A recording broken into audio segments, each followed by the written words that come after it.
My name is Dr. Joseph Burkes, and I'm very happy to be here addressing you at this conference today. I'm very excited about sharing with you my contact experiences, something about my background, and something about the secret history of the contact movement, and in order to put into context the challenges that we faced in what Costa, Macris, and I guess others have called the first wave of North American contact workers that started in 1990 with the establishment of CSETI. But I use the word North American contact workers because soon after I joined the contact movement, I became aware of the South American contact movement in the form of an amazing organization, a worldwide network that has operated to a great extent under the radar, and that was known as RAMA, Mission Rama, based on the contact experiences of Sixtos Pascuals in 1974. So UFO intelligence, this otherness that we call ET, has been operating now 40 years to promote bilateral friendly contacts across the planet. And when I set up a website, that's about 10 years ago, that's right, I called it the Contact Underground because the analogy between contact work and semi-clandestine operations came into mind, because Rama, to a great extent, has operated under the radar. It's true there people have talked on national radio programs and television, but much of their work has been done quietly, small groups of experiencers, for a variety of reasons that I hope to explain. And how now, with the growth of the networks to the point where, as we just heard from Costa Macris, hundreds of teams are operating around the world that we know about. And I can tell you that an equal number, or even more, are operating independently, not part of any network, that I've been able to, through chance, synchronicity, or dumb luck, been able to find out about. So I just want to give you that perspective. The word underground, of course, sometimes means a subway. It goes underground. In some countries they say, are you taking the underground? Yeah, I'm taking the metro. But underground also implies operations around sensitive areas that are opposed by the existing power structure, the elites. So we have images. Of course, I grew up after the Second World War, and I watched movies about the Marquis, the French underground, and as a little boy I read about the Danish resistance in Northern Europe against the Nazis.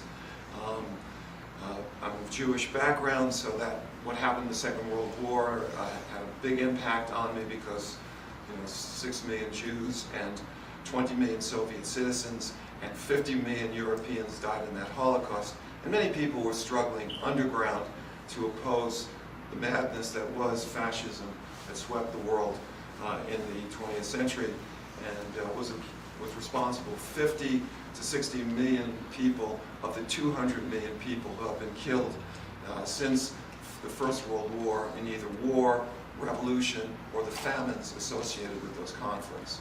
So the term underground applies to ufology in a sense because, as we all know, on our skin, not from reading about it, but on our skin, we know that this is not safe. We try to bring it up in polite conversation. Some things you're not supposed to talk about.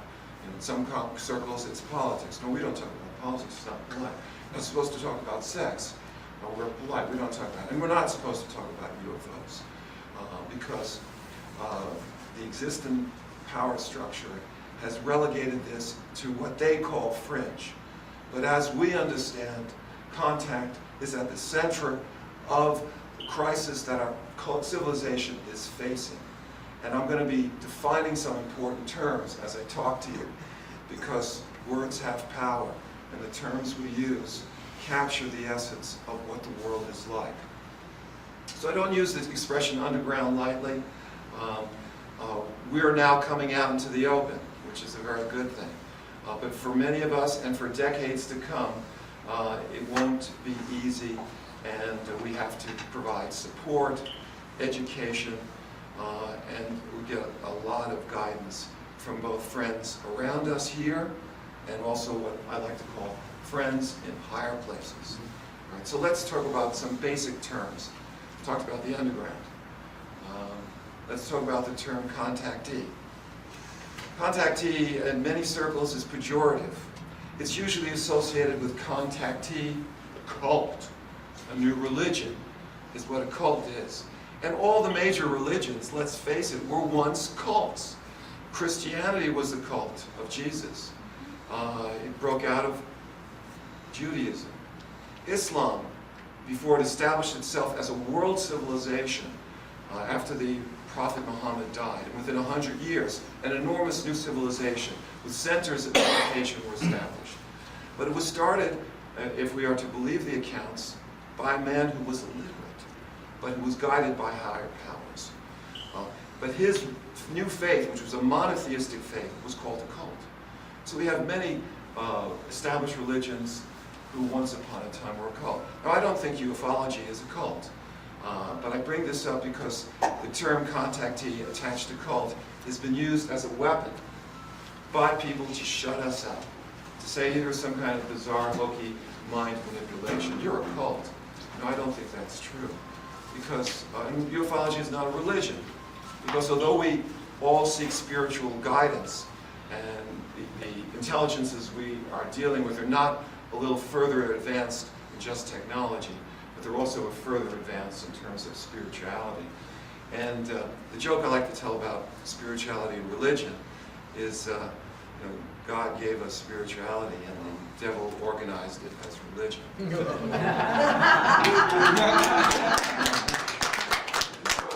So we're dealing with a consciousness and with a physical presence, that can do amazing things.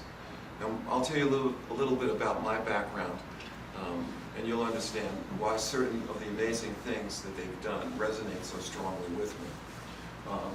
I grew up after the Second World War. I mentioned that. I was a child in the nuclear shadow.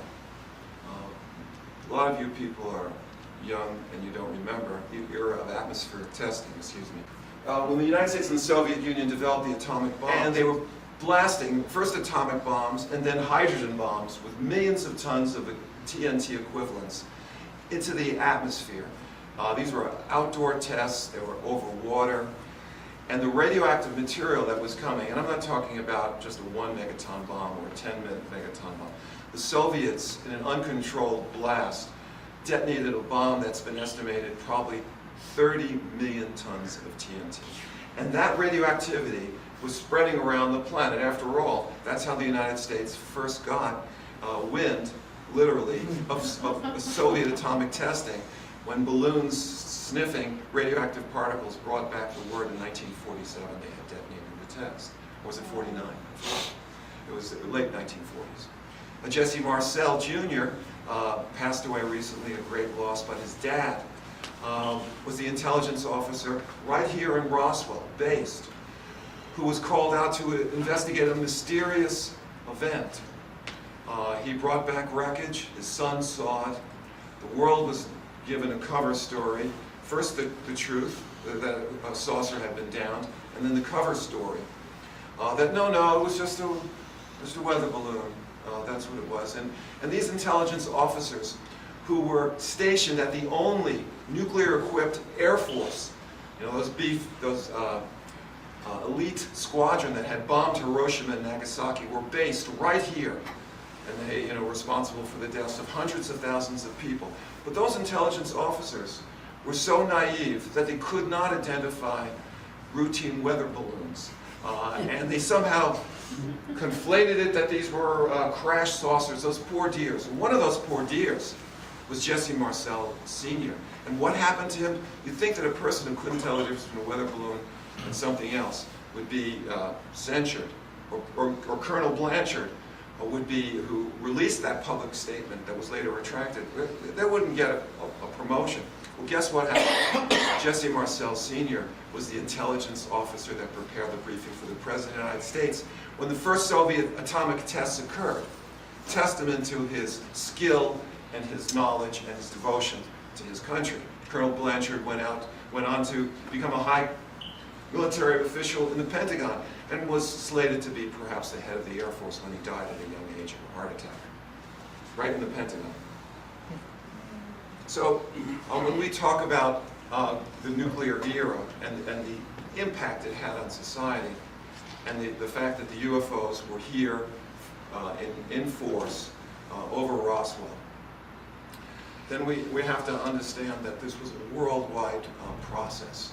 And as a child growing up in those years, my bones were made of calcium, as yours are.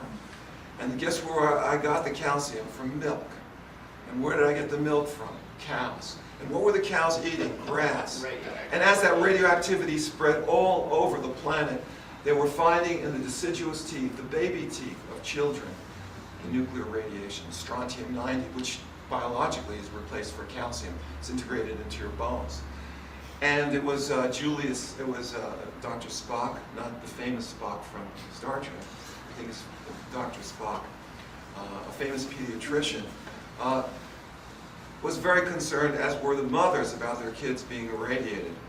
And he started, with other pediatricians, collecting the deciduous teeth, the baby teeth of children, and they were studying it and giving this information to communities all over the world. And a worldwide movement led by women were demonstrating in the streets, no more atmospheric testing, ban the bomb. So as a child, ban the bomb. So as a child, I grew up, my mom went to those demonstrations, and then later on, when I run around by myself, I was, 10-year-old kid. We were at peace committees, big demonstrations all over the world, and pressure was exerted to end nuclear testing in the atmosphere. And the United States and the Soviet Union, I think in 1962, signed the test treaty ban, which prevented that from happening.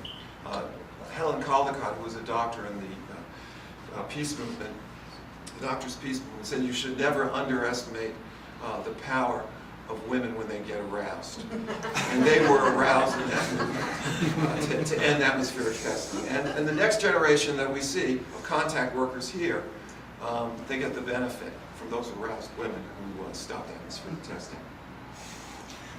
So I went on to, as a little boy who, like Costa and many others, was fascinated by science fiction.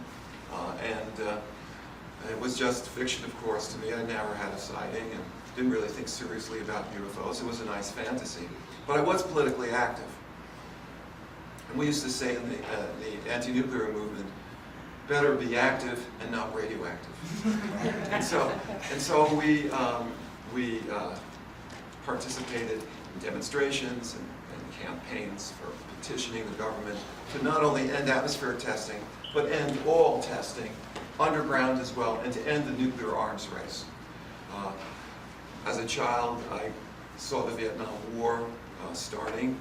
I was in the first demonstration against the war in Vietnam. I was 12 years old, I remember it. It was at Dag Hammarskjöld Plaza outside of the United Nations. And 1962, we had our first demo. Peace Act, as we used to call it, not demonstrations. Too many words, we called it demos. I was in the first demo. And I must have gone to hundreds of peace demonstrations. What do we want? Peace. When do we want it? Now was the chant. And then, as I led the chants till I was hoarse, I can't hear you. And they would shout even louder, peace now. And the Vietnam War had a tremendous impact on a generation of young people. The ones who were forced to go out and fight it, and the ones like myself who was not drafted, but was totally dismayed by what we saw our country doing in a poor peasant land. And so that awareness that the government was lying to us about Vietnam, and the truth that came out of the Pentagon Papers when whistleblowers released secret documents that showed that the whole war was based on a lie. This movement had a great impact on my consciousness. I grew up, went to undergraduate at UCLA. My dad had cancer, a terrible form of skin cancer, lymphoma. I wanted to become a doctor. First I wanted to become an astronomer, but people said, well, that's only because you like to look out your telescope at heavenly bodies. And I lived in New York City, where we were right across the street from the Chelsea Hotel. And I said, no, I'm not using my telescope to look over those heavenly bodies. I wanted to look up at the stars. But anyway, that was a joke. But I switched, when my dad got cancer, I switched over from astronomy and astrophysics to becoming a doctor. I saw how the doctors helped him. He got radiation treatments. The cancers would go away for a while, and he was allowed to live for the 7 important years of my adolescence because of the care the doctors and the nurses and other medical workers gave him. So I was a peace activist. I was a medical student. I went through medical school in Boston. Danny Sheehan, who's now is the counsel for UFO Contact, and you'll be seeing him on the webcast and other things that we're going to be doing through that organization. He was also in Boston at the same time, although I didn't meet him. But he was involved in the Pentagon Papers trial that released the secret documents about the war in Vietnam. And as I got out of medical school and did my residency, the nuclear arms race was speeding up again, heating up again. Reagan administration had government officials, one of whom was so, a nice way of saying stupid, he was so limited. He was so limited that he imagined that we could fight a nuclear war and that all you had to do was dig trenches and put over doors from your apartment or your house and cover it with dirt. And he made famous the expression, we can all survive if we just have enough shovels to pass around. and he was a high government official, and the notion of nuclear war fighting was an acceptable strategy, was something that so-called defense planners, it was nothing to do with defense, killing hundreds of millions of civilians, that somehow they could win a nuclear war. And there were all these crazy scenarios that were shown in movies like Dr. Strangelove, which some of you may not have seen because you're too young, or Failsafe, showed the insanity of preparing for nuclear war. And so a new movement was started, Physicians for Social Responsibility, International Physicians for Prevention of Nuclear War. We had a worldwide campaign led by Dr. Helen Caldicott that I mentioned, the Australian pediatrician, who emigrated to the US and worked at Harvard. And she organized young doctors. I must say she was such a passionate speaker and so beautiful. Many of the doctors, we just loved her. She was great. And we formed networks of physicians who went out to communities and educated people about the medical dangers of the nuclear arms race and what would happen if a nuclear war occurred. We had an expression that was sort of humorous. We said, one nuclear bomb could ruin your whole day. And what we did was using scientific evidence from the United Nations, educated people about what would be the effect of a 1 megaton burst, an air burst, over a city. And we prepared that detailed technical information from New York, and then we went to the Soviet Union, and our Soviet colleagues prepared that information, and they spoke on Soviet television. What would happen to Muscovites if a nuclear bomb went off there. We provided that information to both sides of the Iron Curtain so that people would become aware, and we could establish dialogue with our government leaders who said, they were willing to listen, of course, and we had a slogan that said, what we said was, we must prevent what we cannot cure as physicians. We cannot cure something, we must prevent it. We must prevent what we cannot cure, and there is no cure for nuclear war. A 1 megaton burst over a city would fill up all the intensive care beds with terrible burns in all the ICUs on the planet. There was no medical response except prevention. So I got to participate in that, and my travels to Russia and other countries, England, meeting with doctors, was a kind of citizens diplomacy. 1990, for no apparent reason except I suspect higher guidance, I went to the local public library and I was having some issues around construction and renovation of my house. I needed a hobby badly because I was working long hours. The contractor kept saying, as he was renovating the house, the most terrible things you hear when you're involved in renovation, he said these words, "There's a problem." Every time there was a problem, you knew it was going to cost more money. So, what happened was they tore off the roof, the rains were coming, and I was living in basically an outdoor planetarium. I could look up the stars. So in the rains, you know, we had these storms coming in every winter, and so I went to the local public library and I said, I gotta have something to distract me. I need a hobby, which is another medical joke about every man needs a hobby. And so I said, what do you got on, I don't know, UFOs? That was perhaps my first mistake. Anyway. So I started reading, and gee, this is fascinating. And I was 40 years old, a wife and 2 kids, middle class life existence, and all of a sudden I'm reading book after book after book, and I think there's really something to this. A year and a half later, I go to, enough courage to go to my first UFO meeting, UFO Expo West, May 1992, and there's a tall, bearded, blonde doctor with glasses on that, you know, looked somewhat like I looked in those days when I had blonde hair. And he said, my name is Dr. Stephen Greer, and I have a Citizens Diplomatic Initiative to establish contact with ET as well. You know, as a former citizen diplomat of sort during the Cold War, wild horses couldn't keep me away, and I joined. And I was trained in the consciousness techniques of his center. I guess the rest is history. I guess going to that meeting might have been my second mistake. But I'm glad I did so.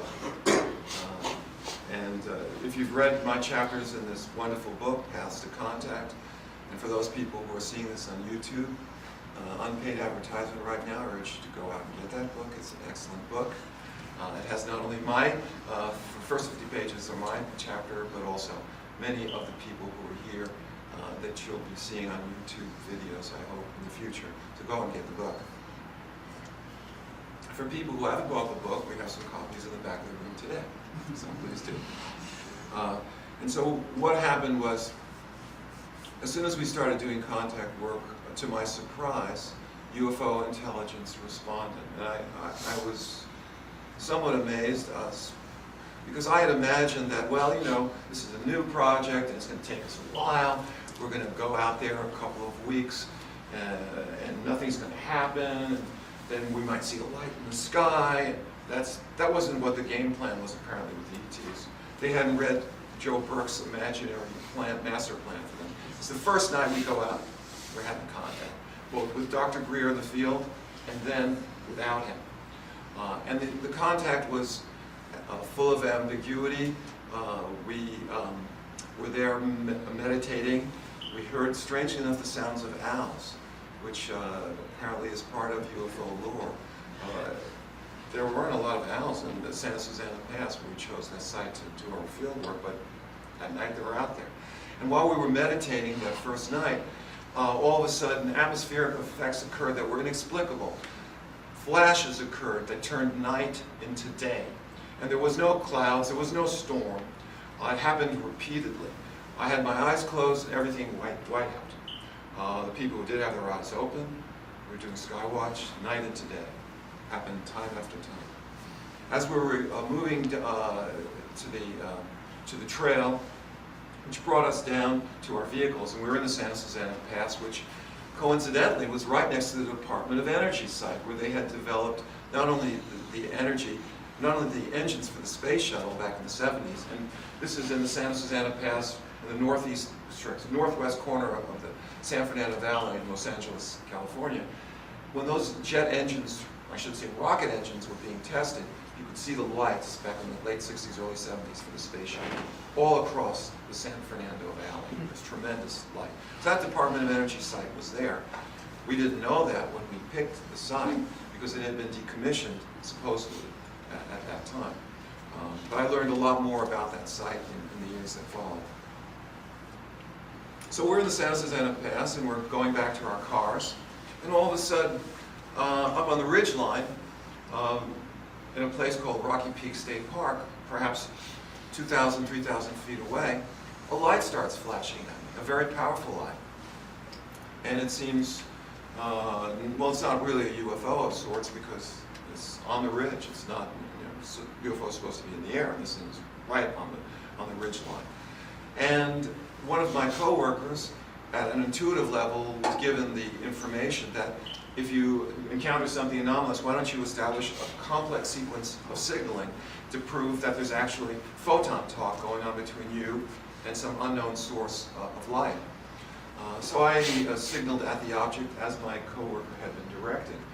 And the sequence was flash at the mysterious lights, count 1, 1000, 2, 1000, 3, 1000, 2 flashes, then count 1, 1000, 2, 1000, 3, 1000, and then 3 flashes, and follow the sequence.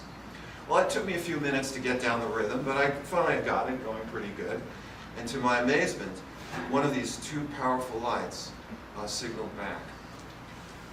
But it did so in a way that was uncanny. We were using a cheap halogen lantern at that time. It was kind of embarrassing. The name was called the Light Bazooka. And here I was, a peace activist, trying to signal extraterrestrials. I got out my bazooka. And the light, you know, it was really a cheap device. It didn't have a strobe effect. When you released the trigger, it took almost a whole second for the light to fade out after released. Right. So I signaled flash. And even before the light had been extinguished from my bazooka, immediately a strobe hit us back. And then I waited my 3 seconds, flash, flash. And again, immediately, like there was a consciousness link or an electrical link between my trigger finger on the bazooka and that source that was signaling back at us. 2 flashes back, another 3 seconds. 3 flashes, flash, flash, flash, again, reply, reply, reply. These 2 lights were very sophisticated. They were probably 3 feet across. They had a variable rheostat effect where they could fade in and fade out. I couldn't do that. One was clearly pointing not in our direction, but towards the southeast. And that southeast direction is important because one of our contact workers, she had left early, Shirley, and she was a night UFO investigator, and she was a day person, and a lot of people couldn't handle the late hours, so she left early. And by the time we were signaling at this lights in the past, she was already well on her way, a couple of miles away, driving back home. That's an important thing to know. It's also important to note that the signaling occurred in a very unlikely place. We had established in those days, we had a protocol from the CSETI and Dr. Greer's center. We had a safe zone, a place where we would take people if during contact they became overwhelmed or frightening. Now this may sound unusual, but it has to be noted that during the initial contacts that Dr. Greer had in Navarre Beach, in Gulf Breeze, in March of 1992, when 3 typical Gulf Breeze UFOs came over and were signaling at the good doctor and looked like they were coming closer, and he said, we've got to prepare for an emergency landing and boarding as these craft were coming right, against high winds towards the team. Well, some of the people got so panic-stricken that they got into their cars and drove away. So it was important to have a safe zone. By the way, the same thing happened in Chilca in 1974 with Sixto Pasquale's team. Their group was buzzed by a UFO that came by as arranged in advance. The young people there became so panicky. Several of them fled. So the preparation for contact, the consciousness techniques, the meditation, the embrace of what we call divine oneness is a very practical modality to embrace if you're going to do this work. And so we had this safe area, and guess where these powerful lights chose to signal at us? We were just in our safety zone when the interactions occurred. So there was a kind of a subtle bit of humor there, which UFO intelligence, as you well know, is quite prepared to offer us. So I got down to my car, I drove back home. The next day I see Shirley, who's a respiratory therapist, and I start telling her, boy, we had some, you've got to hear what happened to us. The UFOs, they weren't in the sky, but there was these powerful lights. And she says, stop, Dr. Burkes. I got to tell you what happened to me. As she drove away from the site, her car starts vibrating. This is 2 o'clock in the morning in the mean streets of LA. You don't just stop. and get out of your car, especially for a single woman alone at night, and not, check out the scene. Her car was shaking so violently. At first she thought she had gone over some railroad tracks. So there are no railroad tracks. And because we both grew up, I grew up in New York City, as you probably can detect from my accent, that's getting a little stronger as I get excited. And she had lived in New York City for many years. She said, I thought my car was going over the potholes like they have back east. In New York City back in the 70s, lots of potholes everywhere. And I immediately knew what she meant. She got out of her car and she looked up at the Santa Susana Pass where she had just been, and she saw that light that had been not signaling at us, but had been pointing in the direction that she had gone. And she watched the light, and she, saw the light. And I guess the message of UFO intelligence is, if you want to make it, if you want to evolve, you better stay in the light and see the light. And so, thank you. Anyway,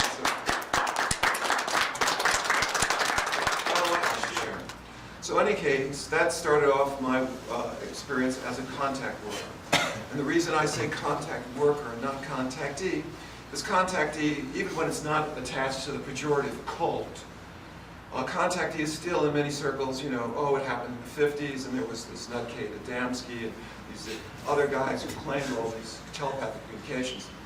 But the contactees did focus not only on their personal experiences, but also on the message they got from the UFO intelligence. That had to do with, guess what? Stop nuclear testing. Not so much environmental protection at that time. Peace on Earth. The kind of things that I could relate to as a little boy because I've been involved in that movement. But contactee is passive. It's like, payee is the person who pays, the employee is the person who gets the job. EE ending is kind of passive. I guess flunky is also could be spelled E.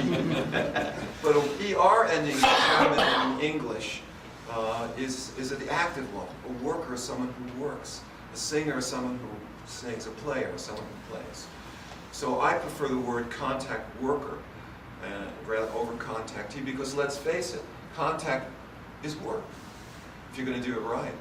And if you're not going to focus on your personal experiences and gee, I'm such an interesting person, I'm so special and communicating, because the contactees tended to do that, focus more on their personalities and on their personal experience.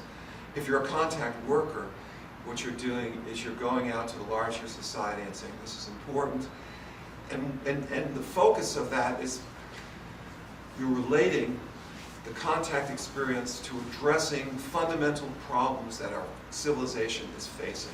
We're talking about global warming, all right? It's been rumored to say that if we can download into our technological Earth culture the energy propulsion systems of UFOs, global warming could be a thing of the past because we could get off the oil addiction.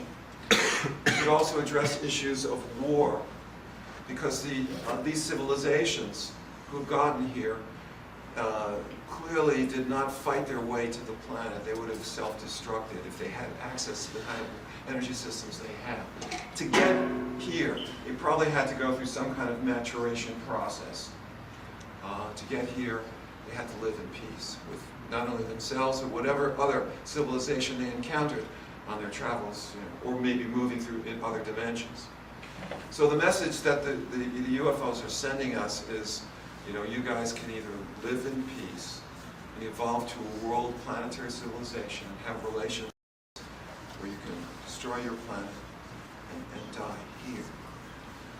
So it's not that the UFOs are Jesus Christ in a spaceship and they're going to establish a world peace program here. It's our work. It's something we have to do.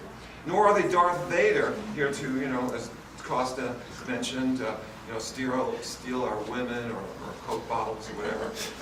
And they're here as an example of what a group of intelligent beings, intelligent civilizations can do if they live in peace. So they can save us not by stopping those nuclear missiles from going off. They can inspire us by their example to save ourselves. And so that was the message, a very positive message, an empowering message. So I want you to use the word contact worker. There are contactees, but if you talk to them and get them involved with our networks that are ongoing all over the world, both established, above ground, in the radar, and underground, as many have to operate for very good reasons, as I will get to in a few minutes. Because contact is not only unsafe because of the ridicule and denial that's fostered. Contact is unsafe because very powerful forces are willing to use a deadly force, yes, to shoot down UFOs if they can, and also to intimidate and possibly even kill contact workers and whistleblowers who are bringing the message out, as you heard from our good friend Clifford. So I'm going to stop for a minute because I've been going non-stop. I'm going to pause for questions. Remember, we're going to go to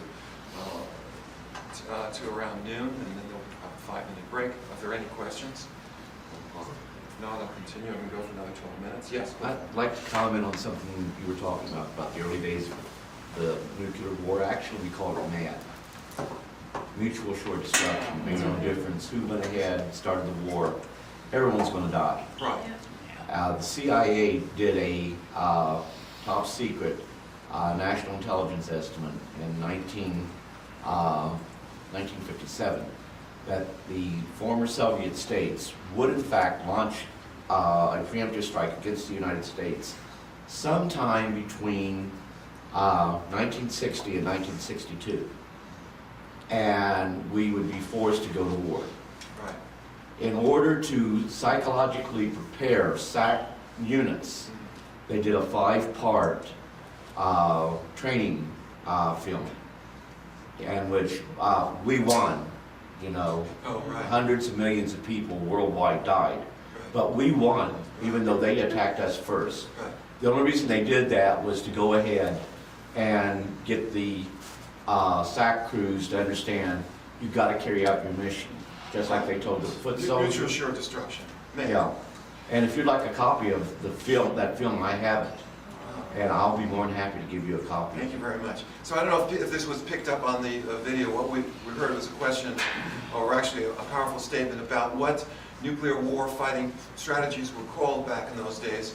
And they were called mutually assured destruction, M-A-D, MAD. And that's what it was. It was a dance of death between the United States and the Soviet Union. And there were all kinds of insane strategies, one which was called First Strike, where the United States would launch an attack against the Soviets and wipe out their nuclear facilities. And there were actually people in the Pentagon who promoted First Strike against the Soviet Union, and SAC crews were prepared to do that. But I was not prepared to die under those circumstances, and that's why I joined with millions of people in the peace movement. So getting back to the contact movement, my team was made up of very high-powered people. We came together supposedly by chance. We had 3 physicians, we had 2 PhD psychologists. The young man who told me to use that sequence of flashes, flash moment, was a Harvard graduate. He had a master's in psychology. So the people who were attracted to the contact movement were, not as we are portrayed in the media as these sort of wild-eyed, kooky, undereducated people. We were highly educated, and we responded to the call from Dr. Greer and the contact movement, which is now worldwide, because it made sense. And the organizations that had carried out UFO investigations up to that point were not making so much sense. With all respect, I was a member of MUFON, Mutual UFO Network. I was also for a while a member of other CUFOs, the Center for UFO Studies, and I'm still a member of MUFON. But their fix on this was that this is a technological problem, that UFOs they wanted to go out and kick the tires, and their reports focus on the aerodynamics of the sighting reports. Well, after 50 years of taking sighting reports and studying the angle at which you see the object, and its color and its shape, what are you going to learn after 50 years? Nothing. You're going to learn anything more. The way to learn about the UFO phenomenon, like any scientist knows, like any physicist knows, the way you're going to know about an electron is to interact with it. And so we have to go out there and interact with the intelligence.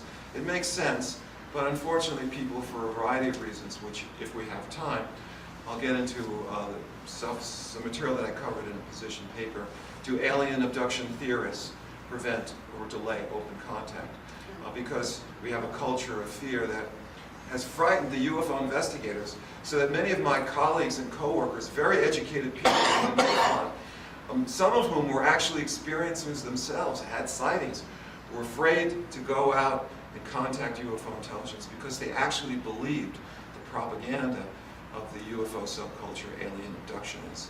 And so, but the contact movement wasn't going to be passive, we were going to be active.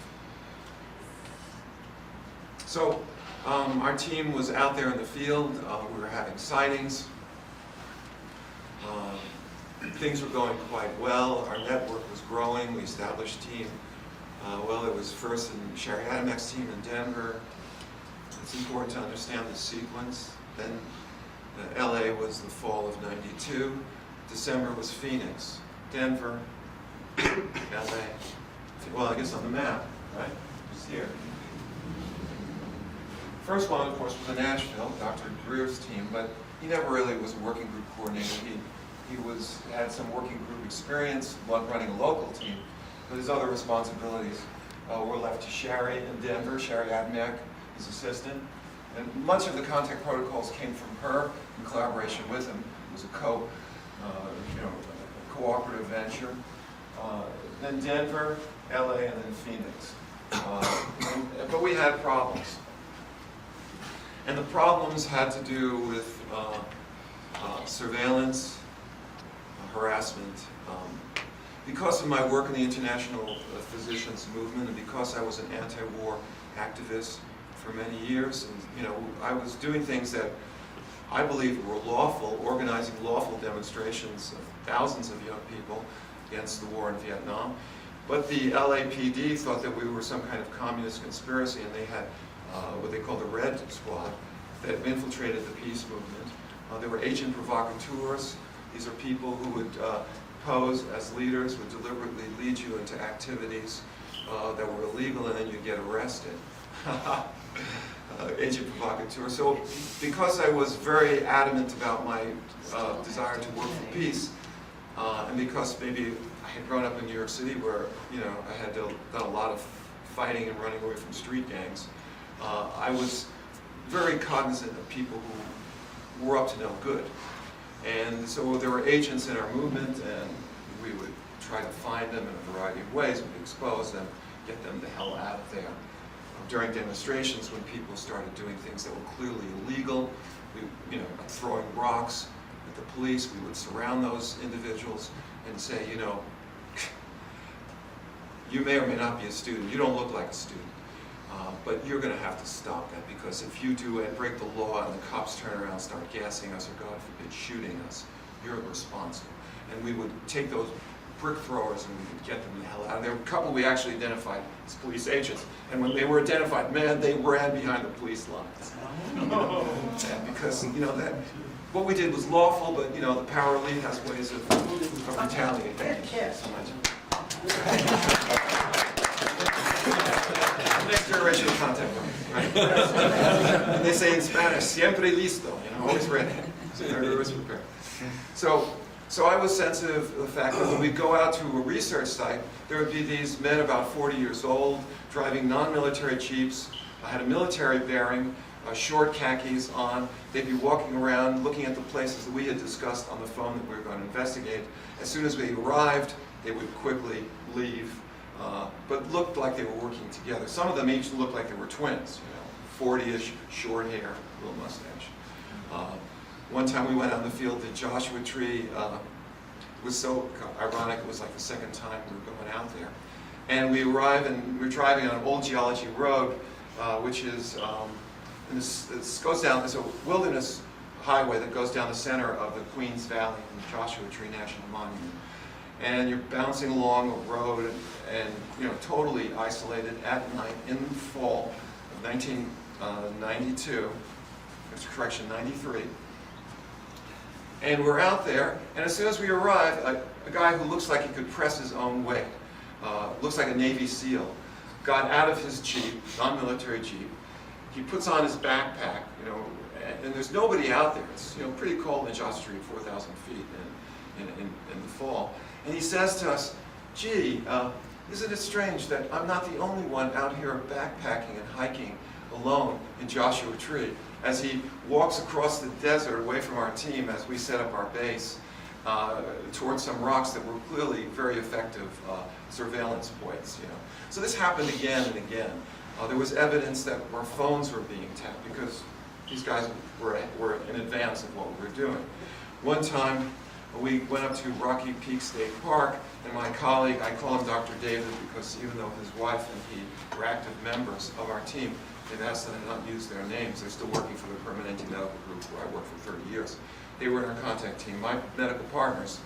He got on the phone and we hiked up to Rocky Peak State Park, and we're looking down on the Department of Energy site where they had developed the space shuttle engines and had also developed, as we later learned, Star Wars technology to actually target and perhaps even shoot down an ET craft. So my colleague gets out a cell phone, and that was like 1992. And cell phones then in those days looked like World War II walkie-talkies. But because doctors had to be on call, he pulls out his walkie-talkie cell phone and says, "Here I am, Dr. call him Dr. Daniel. I'm up with Dr. Joe Burkes, and we're part of the CSETI investigation. We're going to vector in UFOs. And and he said Dr. Stephen Greer's name too, of course. And as he's talking, I'm thinking, gee, we knew about the National Security Agency back then that had capabilities of picking up keywords with computers. And I was saying, if alarms are going off somewhere, there's probably 10 of them, because 45 minutes later, 2 Black Hawk big helicopters came up the road that we had traveled to get to this place, and they were flying without any kind of conventional lights, just 2 little collision lights. They were noisy as hell, and they were looking for something. What were they looking for? I'd have to guess they were looking for us. And the reason I say that is because they were flying in violation of all FAA guidelines. The head of MUFON Investigations lived in Hollywood. And these 2 Black Hawks were heard as they were so loud and they were so low that this MUFON research director said, and this is what he thought when they flew over his house, he said it sounded like it was a skyquake. And he thought they were on, quote, anti-terrorist operations. They then flew across the Los Angeles, they had already flown across the Los Angeles base, and they flew across the San Fernando Valley, and one of our colleagues had picked them up, flying over the San Fernando Valley, and then they headed straight to the Department of Energy site where we were. And they flew around for a while. I looked at the guy who was in where the side gunner would be on those old Black Hawks with machine guns, and I actually thought I had a consciousness link with this guy who's using what I thought were infrared detectors, because we had meditated on some rocks in preparation for our field work. And then we had walked across a part of the park away from those rocks. Guess where those helicopters were hovering? Just where my advanced team had been meditating. It picked up, I think, the heat signatures on our bodies. They hovered over there. Then, of course, they picked us up. And as we were in the distance, they flew right over our heads, spun around, flew back. Anyway, they were loud, noisy Black Hawks. My colleague, Dr. Daniel, the next day goes to his patients, who all came from that Simi Valley area. And he had developed a wonderful network of UFO experiencers because he was allowed by his department to do an investigation of contact experiences in the Department of Family Practice. And he would interview doctors, nurses, with departmental support because he was that good a doctor. Board certified in internal medicine, board certified in pediatrics. It had taken him 4 years to do the residency because he wanted the extra training. He was one of these guys that his wife used to joke because he would get 99 percentile on all the doctors' boards. And she said, he's always pushing the curve to the right and making it harder for you dummies to pass. He was getting perfect scores on the curve. Anyway. So Dr. Daniel was asking them, hey, did you hear those helicopters? And they said, are you kidding? They woke us up. We never heard anything like. He said, you mean they weren't on routine training missions, which we anticipated would be the response if we complained. This had never happened before. Those things, had never been heard before, but they had. when we were up there at Rocky Peak. And our selection of that site was preceded, not preceded, the first time we went up there on a scouting mission, we had run into these guys that looked like intelligence officers. And I later found out about the Department of Energy site from one of my patients, what actually went on there. But I'm not sure we have time for that. It's now 12 o'clock. I promised you that I'd stop now. We'd break 5 minutes. If there's a question now, I'd like to entertain it, and then have us back here in about 5 or 7 minutes. We need to walk around, get a drink of water. Any questions? Okay, so I'll see you back in 5 minutes.